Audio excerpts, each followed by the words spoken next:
The second step to good communication is process-centric communication. The idea really became popular from Cal Newport's book, Deep Work, where he explained his system for how he would write and respond to emails. I think we all know that it's kind of like a free-for-all right now for emails, what's acceptable and how people send and receive. What happens is there's too much and steals so much of your time and your energy and mental capacity, right? Emails are not effective for a reason. And what Cal Newport has explained in his book and what I use in my work is a process-centric approach. So what does this mean? A process-centric approach means that when someone sends you an email, you try and think how you can answer that email and move the conversation forward with the least amount of steps possible. A really great example was when Cal Newport explained that a student had sent him a message and he asked if they could meet up and maybe he can give her some advice, help her do some networking. The response that Cal Newport shared was the following. He said, "I'd love to grab a coffee. Let's meet at the Starbucks on campus. Below, I listed 2 days next week when I'm free. For each day, I listed 3 times. If any of those days and time combinations work for you, let me know. I'll consider your reply confirmation for the meeting. If none of those dates and time combinations work, give me a call at the number below and we'll hash out a time that works."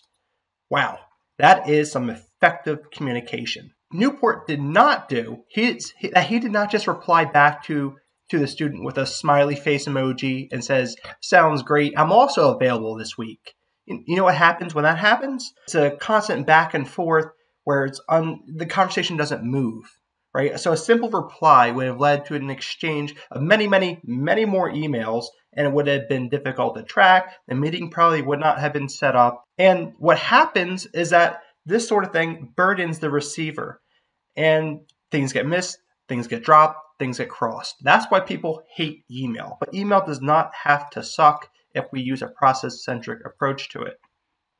To make communication as efficient as possible, Newport identified first the days where he was available, then the times when he was available, the location, and he asked for only a single reply to the email. The benefit to what Newport has designed and what he does is that it decreases the number of emails and makes most efficient use of everyone's time. It's a process. It's design thinking. It's not just shooting from the hip, just trying to react.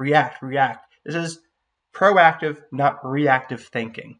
That's what you need to do for great communication. In his own words, Newport says that this system works so well because it reduces the time you spend in your inbox, reduces the brain power you have to expend, and it also closes the loop. Who is going to do what and by when is so clear. Applying systems thinking and a process-centric communication approach to not just your emails, but all communications is a really smart idea.